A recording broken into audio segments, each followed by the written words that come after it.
Salut, bois couronné d'un reste de verdure, feuillage jaunissant sous les gazons épars. Salut, dernier beau jour, le deuil de la nature convient à la douleur et plaît à mes regards. Je suis d'un pas rêveur le sentier solitaire, j'aime à revoir encore, pour la dernière fois, ce soleil pâlissant dont la faible lumière perce à peine à mes pieds l'obscurité des bois. Oui, dans ces jours d'automne où la nature expire, à ses regards voilés, je trouve plus d'attrait. C'est l'adieu d'un ami, c'est le dernier sourire des lèvres que la mort va fermer pour jamais. Ainsi, prêt à quitter l'horizon de la vie, pleurant de mes longs jours, l'espoir évanoui, je me retourne encore. Et d'un regard d'envie, je contemple ces biens dont je n'ai pas joui. Terre, soleil, vallon, belle et douce nature, je vous dois une larme au bord de mon tombeau. L'air est si parfumé, la lumière est si pure, au regard d'un mourant, le soleil est si beau. Je voudrais maintenant vider jusqu'à la lie ce calice mêlé de nectar et de fiel. Au fond de cette coupe où je buvais la vie, peut-être restait-il une goutte de miel. Peut-être l'avenir me gardait-il encore un retour de bonheur dont l'espoir est perdu. Peut-être, dans la foule, une âme que j'ignore aurait compris mon âme et m'aurait répondu. La fleur tombe en livrant ses parfums aux zéphyrs. À la vie, au soleil, ce sont là ses adieux. Moi je meurs, et mon âme au moment qu'elle expire s'exhale comme un son triste et mélodieux.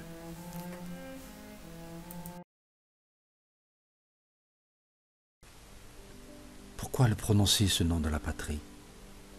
Dans son brillant exil, mon cœur en a frémi. Il résonne de loin dans mon âme attendrie comme les pas connus ou la voix d'un ami. Montagne que voilait le brouillard de l'automne, vallon que tapissait le givre du matin, saule dont les mondeurs effeuillaient la couronne, vieille tour que le soir dorait dans le lointain.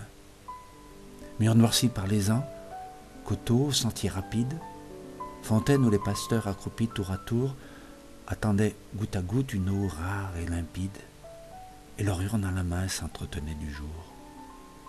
Chaumière où du foyer étincelait la flamme, toi que le pèlerin aimait avoir fumé, objets inanimés, avez-vous donc une âme qui s'attache à notre âme et la force d'aimer? Voilà le banc rustique où s'asseyait mon père, la salle où résonnait sa voix mâle et sévère, quand les pasteurs assis sur leur socle renversé lui contaient les sillons, par chaque heure tracée, ou qu'encore palpitant des scènes de sa gloire, de l'échafaud des rois, il nous disait l'histoire. Et plein du grand combat qu'il avait combattu, en racontant sa vie, enseignait la vertu. Voilà la place vide où ma mère, à toute heure, au plus léger soupir sortait de sa demeure, et nous faisant porter ou la laine ou le pain, vêtissait l'indigence ou nourrissait la faim. Voilà les toits de chaume où sa main attentive versait sur la blessure, ou le miel, ou l'olive. Ouvrait près du chevet des vieillards expirants, ce livre l'espérance est permise aux mourants, recueillait leurs soupirs sur leur bouche oppressée, faisait tourner vers Dieu leurs dernières pensées. Et tenant par la main les plus jeunes de nous, à la veuve, à l'enfant qui tombait à genoux, disait, en essuyant les pleurs de leurs paupières, « Je vous donne un peu d'or, rendez-leur vos prières. » La vie est dispersée comme l'épi sur l'air, loin du champ paternel les enfants et la mère. Et ce foyer chéri ressemble au nid désert d'où l'hirondelle a fui pendant de longs hivers. Déjà l'herbe qui croît sur les dalles antiques efface autour des murs les sentiers domestiques. Et le lierre, flottant comme un manteau de deuil, couvre à demi la porte et rampe sur le seuil. Bientôt peut-être, écarte, ô mon Dieu, ce présage, bientôt un étranger, inconnu du village, viendra, l'or à la main, s'emparer de ces lieux qu'habite encore pour nous l'ombre de nos aïeux, et d'où nos souvenirs des berceaux et des tombes s'enfuiront à sa voix, comme un nid de colombes dont la hache a fauché l'arbre dans les forêts et qui ne savent plus où se poser après. Ainsi, toujours poussés vers de nouveaux rivages, dans la nuit éternelle emportée sans retour, ne pourrons-nous jamais, sur l'océan des âges, jeter l'ancre un seul jour? Ô lac, l'année à peine a fini sa carrière, et près des faux chéris qu'elle devait revoir, regarde, je viens seul m'asseoir sur cette pierre où tu l'as vu s'asseoir. Tu me gissais ainsi sous ces roches profondes, ainsi tu te brisais sur leurs flancs déchirés. Ainsi le vent jetait l'écume de tes ondes sur ses pieds adorés. Un soir, t'en souviens-t-il, nous voguions en silence. On entendait au loin, sur l'onde et sous les cieux, que le bruit des rameurs qui frappaient en cadence des frollos harmonieux. Tout à coup, des accents inconnus à la terre, du rivage charmé frappèrent les échos. Le flot fut attentif, et la voix qui m'est chère laissa tomber ces mots. Ô temps, suspends ton vol et vous, heure propice, suspendez votre cours. Laissez-nous savourer les rapides délices des plus beaux de nos jours. Assez de malheureux ici-bas vous implorent, coulez, coulez pour eux, prenez avec leurs jours les soins qui les dévorent, oubliez les heureux. Mais je demande en vain, quelques moments encore, le temps m'échappe et fuit. Je dis à cette nuit, sois plus lente, et l'aurore va dissiper la nuit. Aimons donc, de l'heure fugitive hâtons-nous, jouissons. L'homme n'a point de port, le temps n'a point de rive, il coule, et nous passons. Tant jaloux, se peut-il que ces moments d'ivresse où l'amour à long flot nous verse le bonheur, s'envolent loin de nous de la même vitesse que les jours de malheur? Et quoi, n'en pourrons-nous fixer au moins la trace? Quoi, passer pour jamais? Quoi, tout entier perdu? Ce temps qui les donna, ce temps qui les efface, ne nous les rendra plus. Éternité, néant passé, sombres abîmes, que faites-vous des jours que vous engloutissez? Parlez, nous rendrez-vous ces extases sublimes que vous nous ravissez? Ô lac, rochers muets, grottes, forêts obscures, vous que le temps épargne ou qu'il peut rajeunir, gardez de cette nuit, gardez, belle nature, au moins le souvenir.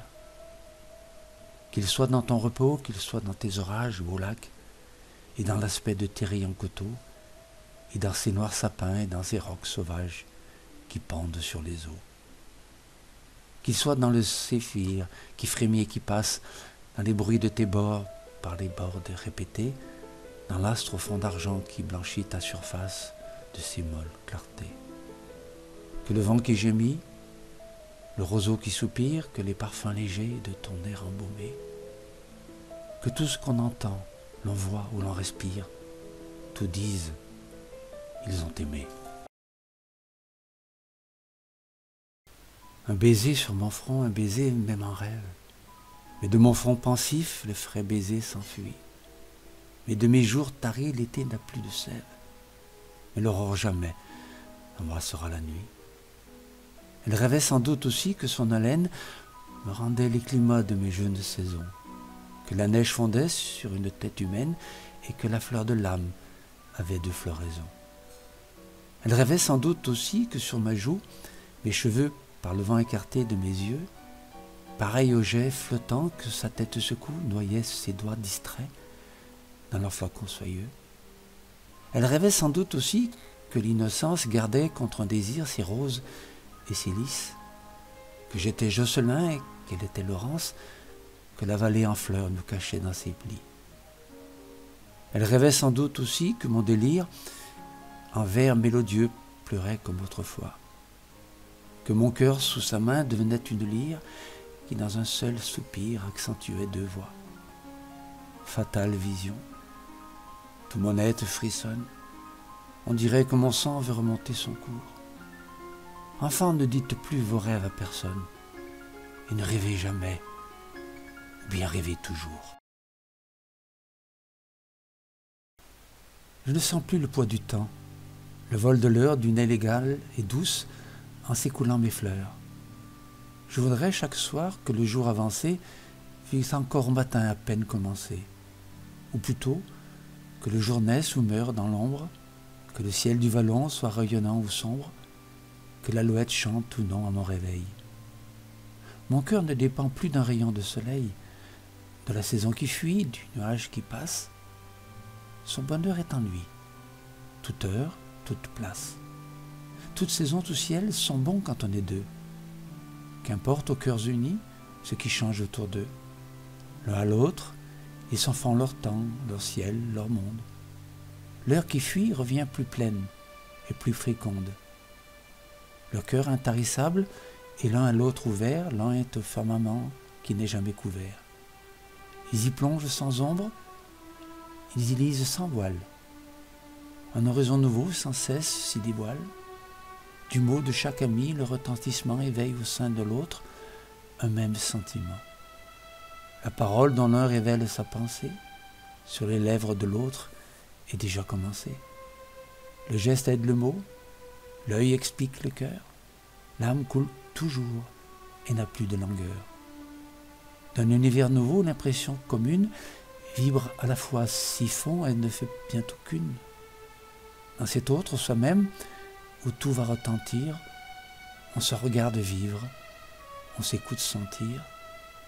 En laissant échapper sa pensée ingénue, on s'explique, on se crée une langue inconnue. En attendant le mot que l'on cherchait en soi, on se comprend soi-même, on rêve, on dit « c'est moi ».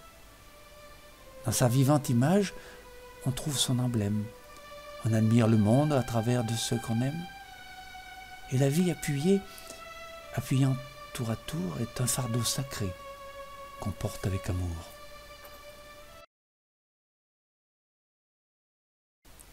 Enfant, j'ai quelquefois passé des jours entiers au jardin, dans les prés, dans quelques verts sentiers creusés sur les coteaux par les bœufs du village.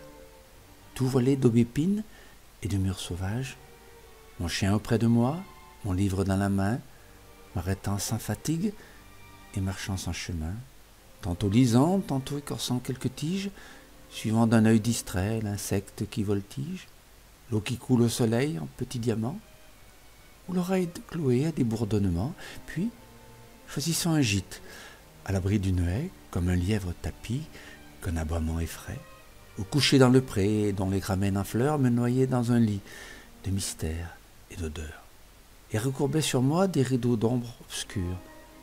Je reprenais de l'œil et du cœur ma lecture.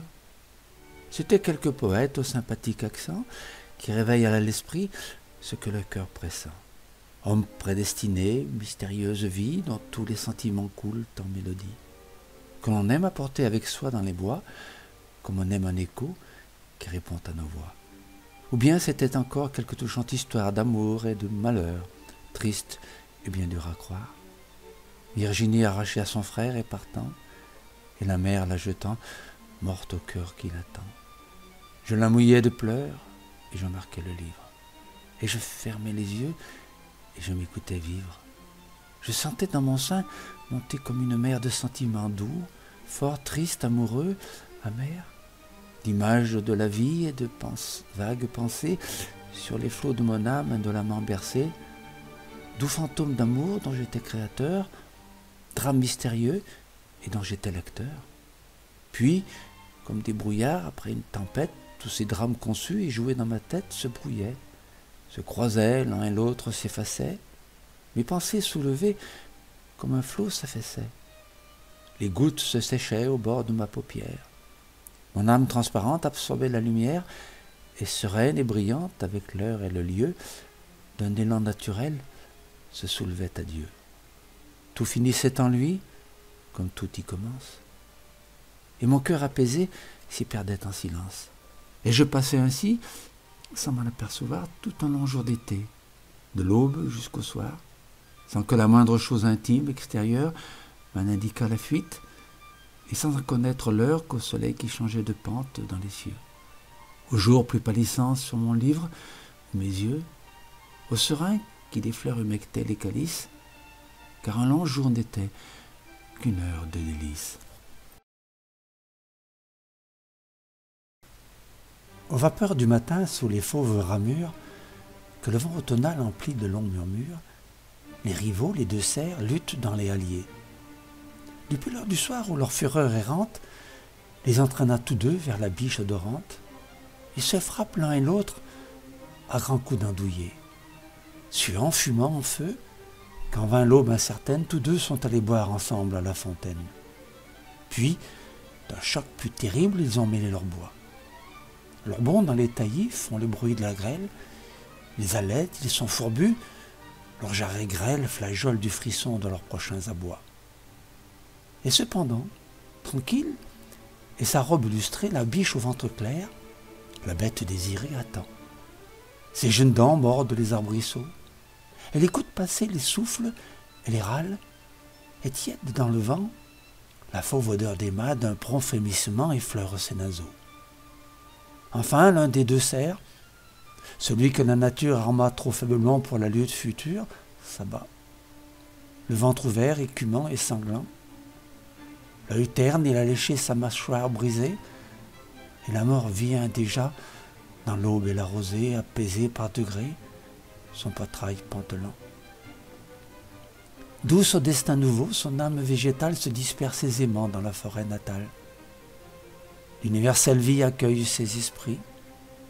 Il redonne à la terre, aux vents aromatiques, aux chênes, aux sapins, ses nourriciers antiques, aux fontaines, aux fleurs, tout ce qu'il leur a pris. Telle est la guerre au sein des forêts maternelles, qu'elle ne trouble point nos sereines prunelles. Ce cerf a vécu et meurt selon de bonnes lois, car son âme confuse et vaguement ravie a dans les jours de paix goûté la douce vie. Son âme s'est complue, muette, au sein des bois.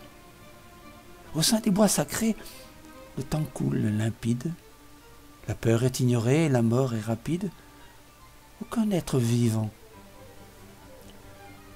aucun être n'existe ou ne périt en vain. Le vainqueur sanglant qui brame la lumière et qui suit désormais la biche douce et fière, a les reins et le cœur bon pour l'œuvre divin. L'amour puissant, la volupté féconde, voilà le Dieu qui crée incessamment le monde. Le Père de la vie et des destins futurs. C'est par l'amour fatal, par ces luttes cruelles que l'univers s'anime en des formes plus belles, s'achève et se connaît en des esprits plus purs. Quand le Dieu qui me frappe, attendri par mes larmes de mon cœur oppressé, soulève un peu sa main, et donnant quelques trêves à mes longues alarmes, laisse tarir mes yeux et respirer mon sein. Soudain, comme le flot refoulé du rivage, au bord qui l'ont brisé, revient en gémissant, ou comme le roseau, vain jouet de l'orage, qui plie et rebondit sous la main du passant. Mon cœur vient à Dieu, plus docile et plus tendre, et de ses châtiments perdant le souvenir, comme un enfant soumis n'ose lui faire entendre qu'un murmure amoureux pour se plaindre et bénir. Que le deuil de mon âme était lugubre et sombre, que de nuits sans pavot, que de jours sans soleil, que de fois j'ai compté les pas du temps dans l'ombre, quand les heures passaient sans mener le sommeil. Mais loin de moi ces temps, que l'oubli les dévore, ce n'est plus pour l'homme, a-t-il jamais été? Quelques jours sont perdus, mais le bonheur encore peut fleurir sous mes yeux, comme une fleur d'été. Tous les jours sont à toi, que t'importe le nombre? Tu dis, le temps se hâte, ou revient sur ses pas, et n'es-tu pas celui qui fit reculer l'ombre sur le cadran rempli d'un roi que tu sauvas? Si tu voulais, ainsi le torrent de ma vie à sa source aujourd'hui remontant sans effort, nourrirait de nouveau ma jeunesse tarie, et de ses flots vermeils féconderait ses bords. Ses cheveux dans la neige, hélas, argentent à peine un front où la douleur a gravé le passé, s'ombrageraient encore de leur touffe d'ébène, aussi pure que la vague où le cygne a passé. L'amour animerait l'éclat de ses prunelles, et ce foyer du cœur, dans les yeux répétés, lancerait de nouveau ces chastes étincelles qui, d'un désir craintif, font rougir la beauté. Dieu, laissez-moi cueillir cette pâle féconde, et dans mon sein ravi l'emporter pour toujours, ainsi que le torrent emporte dans son onde les roses sarons qui parfument son cours. Quand pourrais-je la voir sur l'enfant qui repose, s'incliner doucement dans le calme des nuits? Quand verrai-je ses fils de leurs lèvres de rose suspendre à son sein, comme l'abeille au lys? À l'ombre du figuier, près du courant de l'onde, loin de l'œil de l'envie et des pas du pervers, je bâtirai pour eux un nid parmi le monde, comme un écueil d'hirondelles des mers. Là, sans les abreuver à ces sources amères, où l'humaine sagesse a mêlé son poison, de ma bouche fidèle aux leçons de mes pères, pour unique sagesse, ils apprendront ton nom. Là, je leur laisserai pour unique héritage tout ça que ces petits laissent l'oiseau du ciel, l'eau pure du torrent, un nid sous le feuillage, les fruits tombés de l'arbre et ma place au soleil. Alors le front chargé de guirlandes fanées, tel qu'un vieux olivier parmi ses rejetons, je verrai de mes fils les brillantes années cacher menton flétri sur le jeune feston. Alors j'entonnerai l'hymne de ma vieillesse, et convivre enivré des vins de ta bonté, je passerai la coupe aux mains de la jeunesse, et je m'endormirai dans ma félicité. Au bord de ton lac enchanté, loin des sots préjugés que l'erreur déifie, couvert du bouclier de ta philosophie, le temps n'emporte rien de ta félicité. Ton matin fut brillant, et ma jeunesse envie l'azur calme et serein du beau soir de ta vie. Ce qu'on appelle nos beaux jours n'est qu'un éclair brillant dans une nuit d'orage, et rien, excepté nos amours, n'y mérite un regret du sage. Mais que dis-je, on aime à tout âge. Ce feu durable et doux, dans l'âme renfermée, donne plus de chaleur en jetant moins de flammes.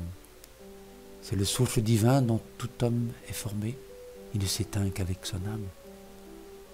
Étendre son esprit, resserrer ses désirs, c'est là ce grand secret ignoré du vulgaire. Tu le connais, ami, cet heureux coin de terre renferme tes amours, tes goûts et tes plaisirs. Tes vœux ne passent point ton champêtre domaine, mais ton esprit plus vaste étend son horizon et du monde embrasse la Seine, le flambeau de l'étude éclaire ta raison. Tu vois qu'au bord du Tibre et du Nil et du Gange, en tout lieu, en tout temps, sous les masques d'hiver, l'homme partout est l'homme. Et quand cet univers, dans son ordre éternel, tout passe et rien ne change. Tu vois les nations s'éclipser tour à tour, comme les astres dans l'espace. De main en main, le sceptre passe, chaque peuple a son siècle, et chaque homme a son jour. Sujet à cette loi suprême, empire, gloire, liberté, tout est par le temps emporté. Le temps emportant même les dieux de la crédule antiquité. Est-ce que des mortels dans l'orgueil extrême osaient nommer la vérité? Au milieu de ce grand nuage, réponds-moi, que fera le sage toujours entre le doute et l'erreur combattue? Content du peu de jours qu'il saisit au passage, il se hâte d'en faire usage pour le bonheur et la vertu. J'ai vu ce sage heureux. Dans ses belles demeures, j'ai goûté l'hospitalité, à l'ombre du jardin que ses mains ont planté. Au doux son de sa lyre, il endormait des heures en chantant sa félicité. Soyez touchés, grand Dieu, de sa reconnaissance. Il ne nous lasse point d'un inutile vœu. Gardez-lui seulement sa rustique opulence. Donnez-lui tout à celui qui vous demande peu. Les doux objets de sa tendresse, qu'à son rayant foyer toujours environné, sa femme et ses enfants couronnent de sa vieillesse, comme de ses fruits mûrs, un arbre est couronné.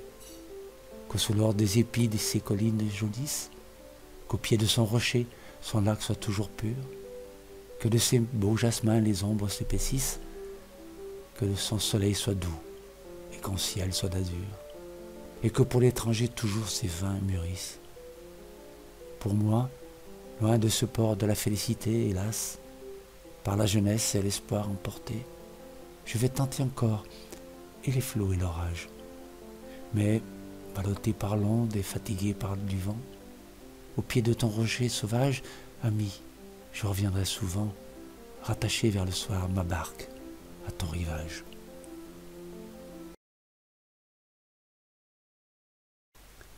Et la mer s'apaisait comme une urne écumante qui s'abaisse au moment où le foyer pâlit, et retirant du bord sa vague encore fumante, comme pour s'endormir, rentrait dans son grand lit.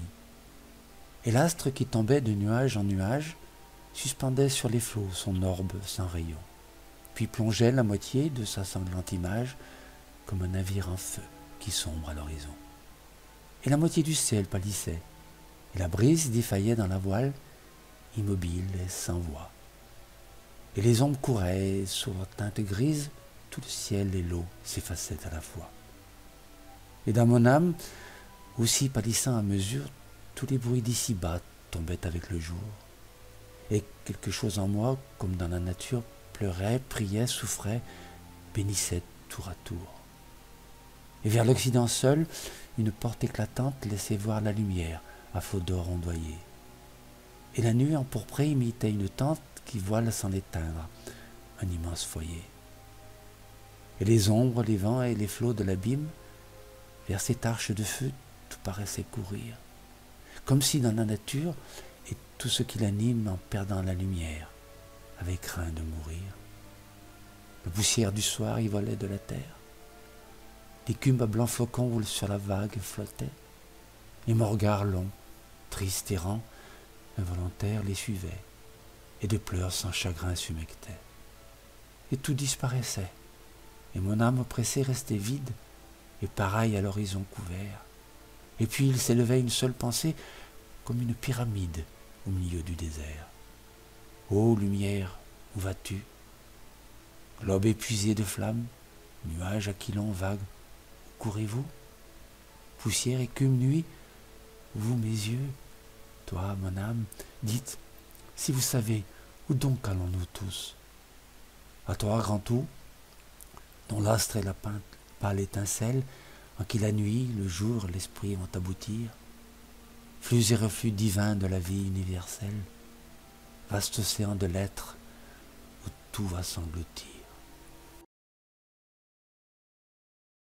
Je me souviens d'avoir eu pour ami dans mon enfance un chien, une levrette blanche au museau de gazelle, au poil ondé de soie, au cou de tourterelle, à l'œil profond et doux comme un regard humain.